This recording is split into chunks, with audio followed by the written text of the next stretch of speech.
Good day, educators. I hope everyone is doing well because for today we're going to discuss the stakeholders in curriculum implementation, and we will assure you that this is one of the easiest lessons you will encounter for this subject. I am Justin Bayel Samora from BSED 2 English. So let us discuss the learning outcomes of this lesson for today. So after this lesson, you will be able to identify stakeholders in curriculum and enumerate the role of each stakeholder. So let's start by defining what stakeholder means. So stakeholders are the individuals or institutions that are interested in school curriculum, meaning they are the ones who are involved in curriculum or in curriculum implementation. So they shape curriculum. Their interests vary in degree and complexity. They get involved in many ways in the curriculum implementation because curriculum affect them directly or indirectly. So these stakeholders shape the school curriculum implementation, and if they are interested, they will help the curriculum to be a successful one. Now, who are the stakeholders in curriculum implementation? Okay, let's find out. So here are the 6 stakeholders. First are the learners. Second are the teachers or educators. Third are the parents.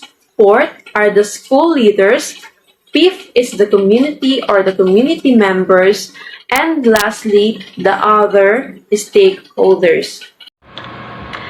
Good day everyone, I am Sarah Vigiga, and today I want to emphasize the importance of learners as stakeholders in curriculum implementation. When we talk about curriculum, we often think about the subjects we study, the textbooks we read, and the assessments we take. But have you ever stopped to think about who these curricula are actually for? It's for the learners. It's for you. It's for us. Yes, of course. Learners are not just passive recipients of knowledge. They are active participants in their own education. Every decision made in curriculum development and implementation should revolve around the learner's interests, needs, abilities, and capabilities. By considering the learners as active participants, we can create a curriculum that is engaging, relevant, and meaningful to them, meaningful to learner. When learners feel valued and empowered, they become more motivated and invested in their learning. Is that right? Okay. I will give you example. In elementary school, when learners feel valued and empowered, they are more likely to actively participate in class discussions and activities. For example, a teacher who creates a safe and inclusive classroom environment encourages students to share their thoughts and ideas without fear of judgment. When students feel heard and respected, they become more motivated to engage in learning, ask questions, and take ownership of their education. How about us? College level. So, learners who feel valued and empowered are more likely to take ownership of their education and seek out opportunities for growth. For example, in college level, in us, professors who provide students with choices and autonomy in their coursework can foster a sense of responsibility and self-direction. When students have the freedom to choose topics for research papers or design their own projects, they become more motivated to excel and make the most of their college experience.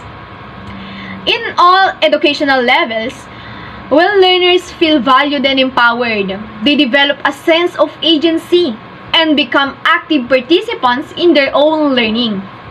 This leads to increased motivation, engagement, and lifelong love for learning. Ultimately, learners are the very reason why schools exist. That's right? Yes, it's crucial to prioritize their needs and create a learner-centered environment. This approach ensures that every learner can reach their full potential and become lifelong learners. The second stakeholders are the teachers. So their role in curriculum implementation is they are the curriculum developers and implementers. So this is the reason why teachers are curriculum makers. So most curricula start to gain life from the time it is conceived and written. So the concept in curriculum or the lessons you are going to learn as a student will be developed and implemented by our teacher. Planning and writing the curriculum are the primary roles of the teacher. He or she writes a curriculum daily through a lesson plan, a unit plan, or a yearly plan. The teacher designs, enriches, and modifies the curriculum to suit the learner's characteristics. Teachers are empowered to develop their own curricula, taking into consideration their own expertise, the context of the school, and the abilities of the learners. Teachers' role shifts from planning to doing. The teacher's role as an implementer is very crucial. By so doing, teachers become architects of school curriculum. They have the power to enrich, to design, and to modify the curriculum. They also have the power to know what are the needs of the learners so that they can easily adjust in the teaching, the curriculum, or the lessons for the day. Examples are the future's educators, as you or for us. Now we know that our professors and instructors are the teachers or their role as curriculum implementer and developer because the main task of a teacher is to make a plan and make it happen by doing it in action or through the chase. So in this lesson, we will discussing the roles of stakeholders in curriculum implementation, such as curriculum managers and administrator. In a school organization, there is always curriculum manager or administrators. In fact, for school principals, one of their function is being curriculum manager.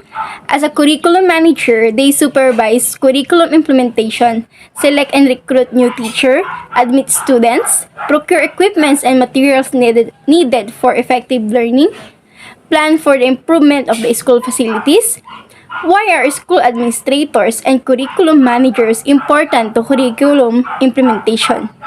Because school administrators and curriculum managers play an important role in shaping curriculum implementation because they are the people who are responsible in the formulation of the school vision, mission, and objectives. They provide necessary leadership in evaluating teaching personnel and school.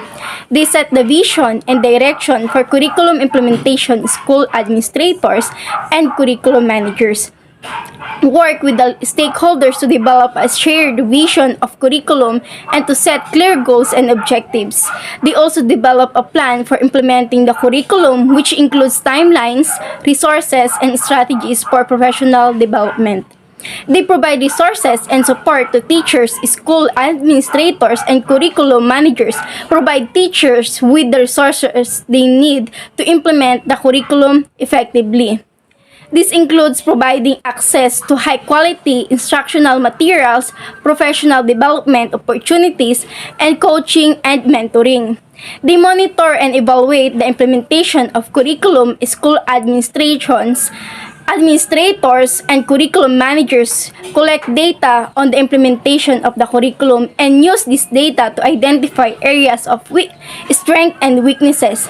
They also provide feedback to teachers on how to improve their implementation of the curriculum.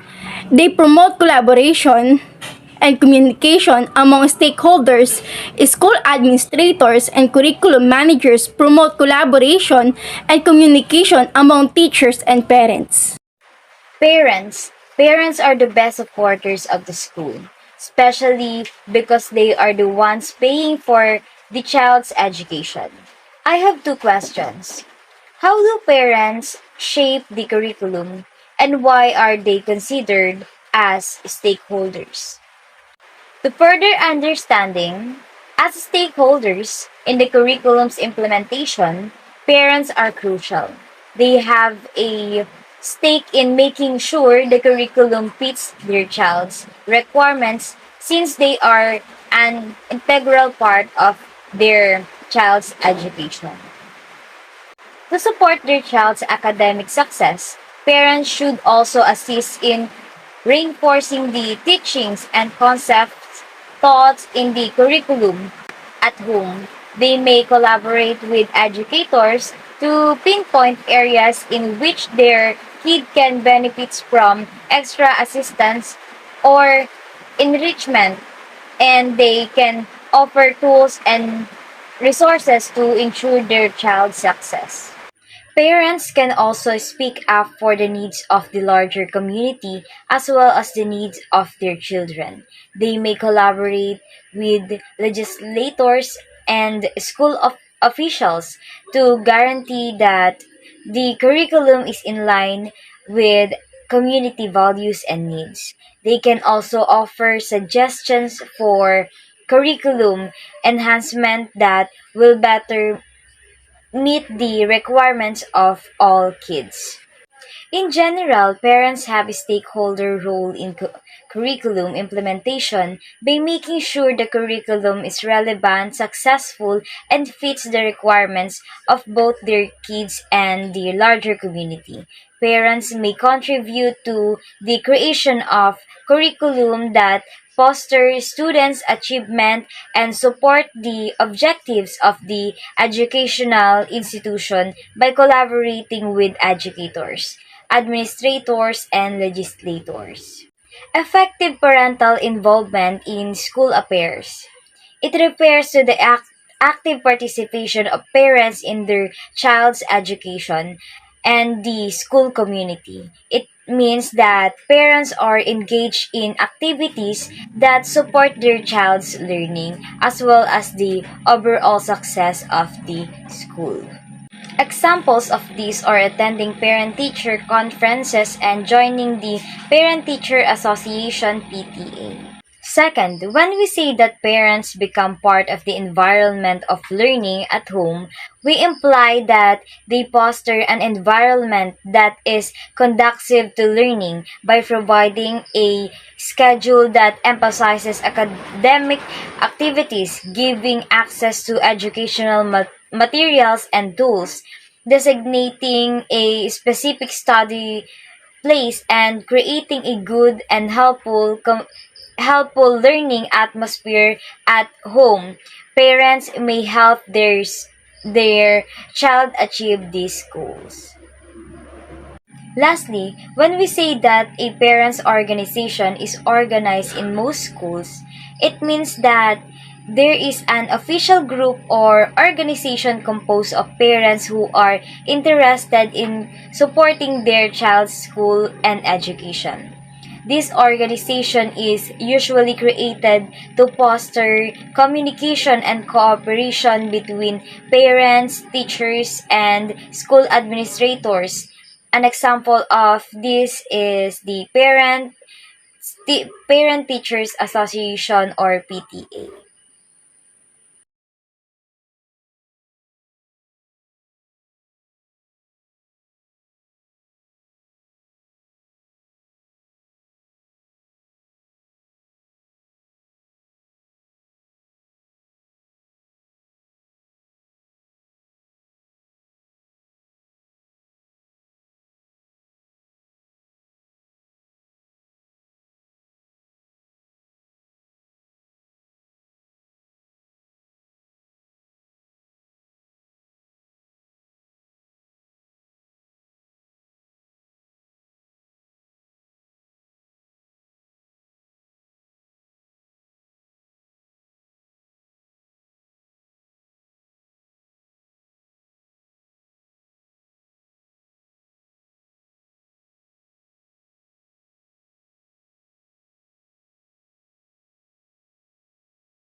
Now, let's go to the other stakeholders in curriculum implementation. These are the professional organizations that shown great influence in school curriculum. We have the government and the non-government organizations.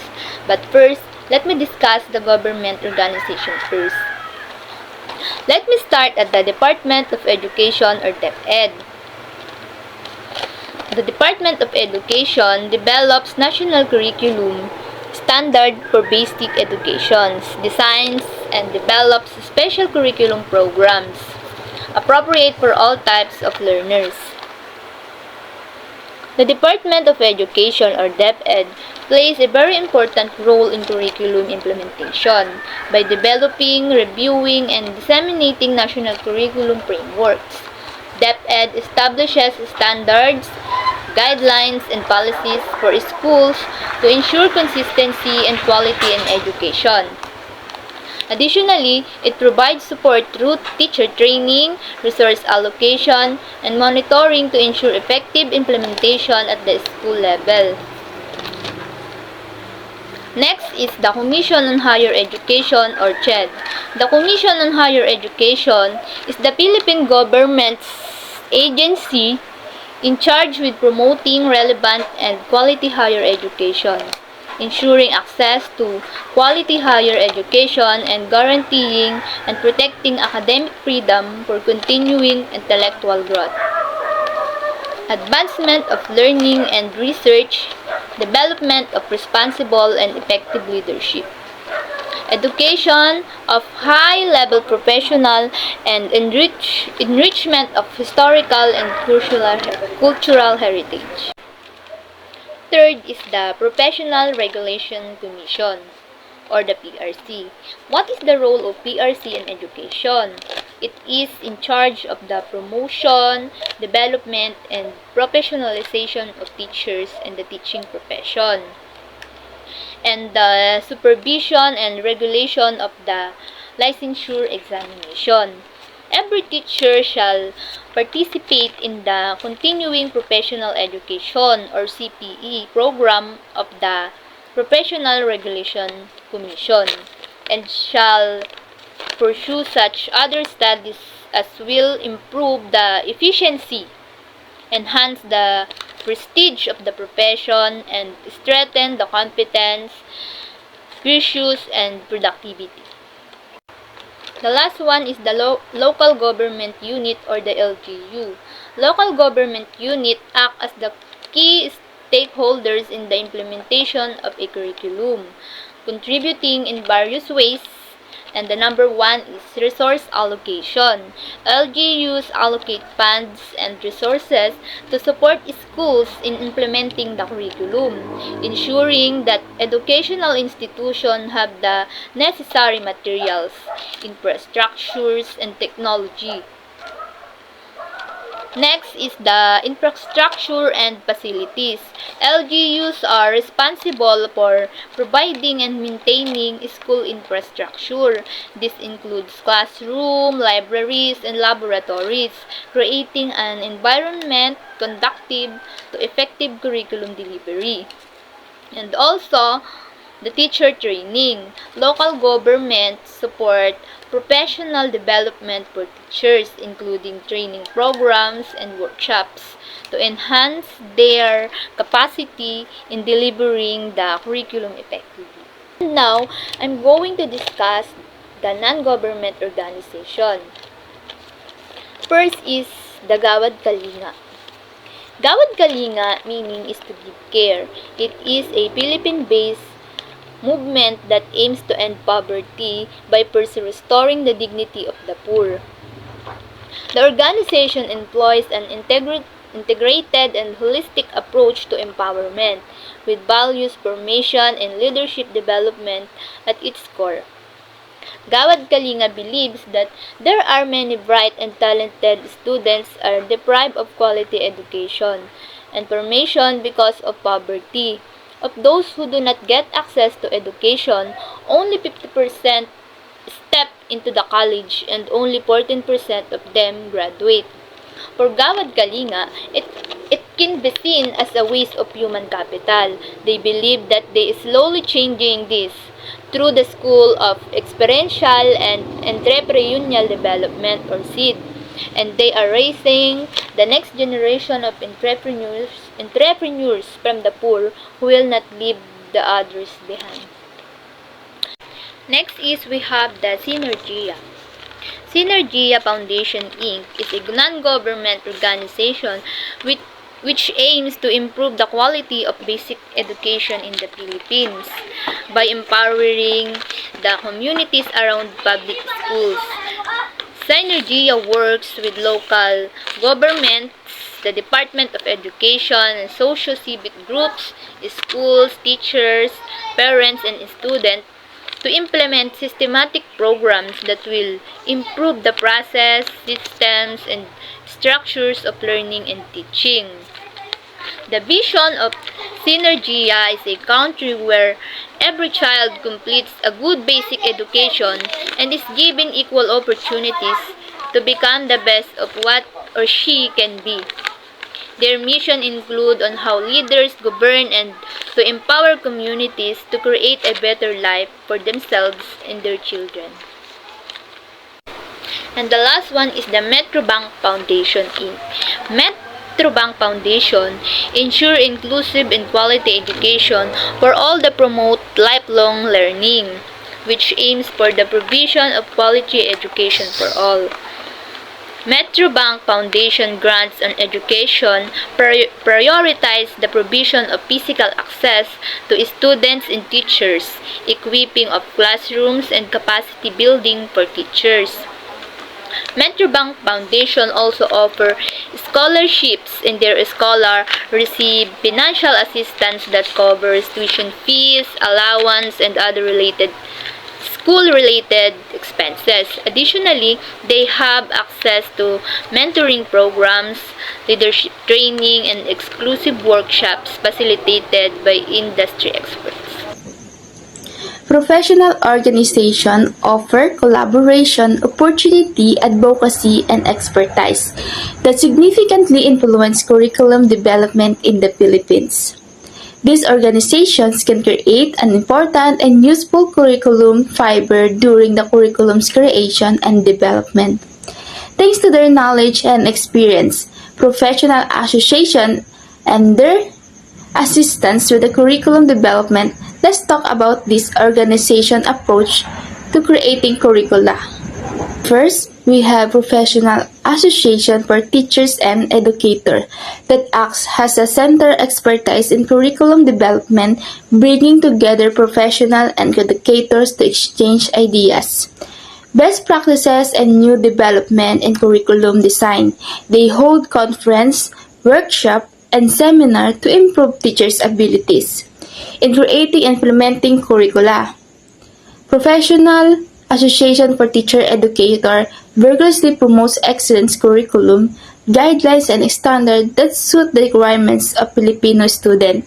They work with the legislators and government organizations to guarantee that the procedure used to develop curricula are inclusive, grounded in research, and adaptable to exchanging social norms. For example, when teachers are about to forge an idea for a curriculum, this organization held collaboration for the teacher to use out their knowledge to create curriculum that can serve all the needs and provides better possibility in the creation of a curriculum.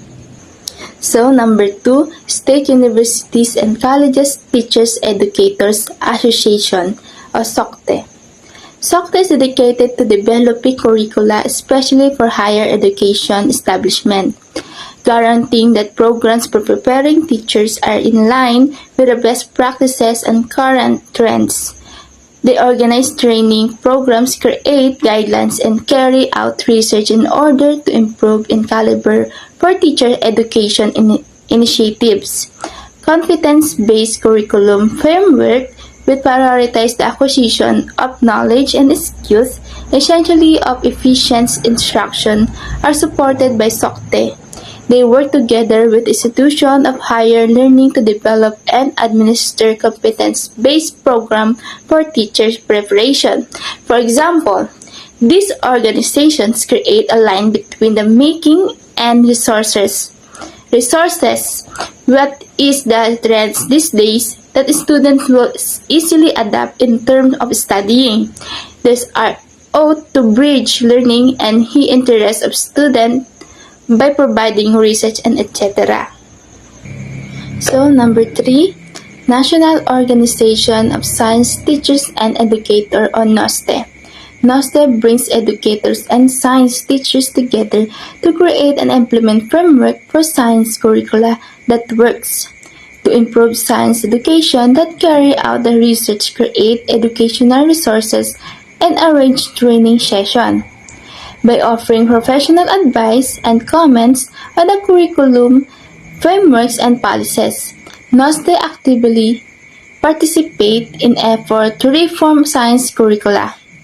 They collaborate with the government organizations, curriculum designers to guarantee that science instruction is current, interesting, and compliant with the international standards. For example, when we are about to create a curriculum that includes science and technology, of course, we need to hear opinions and ideas from organizations that has a specialty in science and technology to better provide accurate, timely, and reliable information. So, number 4, Mathematical Teachers Association of the Philippines or MTAP. Teachers curriculum developers can get support and direction from MTAP, which acts as a resources centers of mathematics curriculum expertise. To improve mathematics education, they carry out research, create teaching resources, and plan training courses. MTAPs actively contribute to effort to reform mathematics curricula by offering professional advice and comments on curricula framework and guidelines. Through the support of creation and application of innovative teaching strategy and technological innovation, they promote innovation in mathematics education. For example, just like in NOSTE, MTAPs also provide reliable information and related to mathematics. Science and technology and mathematics are one of the most technical subjects and are universal study. That's why it is an important part of learning. It's so important that from the creation of curriculum, we really need to consult and ask for assistance from this organization. Why consult professional organization? Why we need to consult professional organization when creating a curriculum? Simple, because of their expertise and diverse perspective. They are the organization that we can rely into making a curriculum that can serve the learning needs of the student. That we need to cater with accurate, precise, relevant, and reliable learning assistance. Professional organization provide curriculum developer with important resources, advocacy, expertise, and collaboration that help curriculum developers create high-quality, effective, and relevant curricula that meet learners' needs and equip them for success in the 21st century. Again, our curriculum stakeholders in curriculum implementation are the learners as the center core of the curriculum, the teachers as curriculum developers and implementers, the school leaders as curriculum managers and administrators, parents as supporters in the curriculum, community members as curriculum resources, and other stakeholders in curriculum implementation, especially the government organization, non-government organization, and professional organization. So that's it for today's discussion. Are you learning? I hope you are. So if you have questions, please comment it below. So thank you for listening and watching.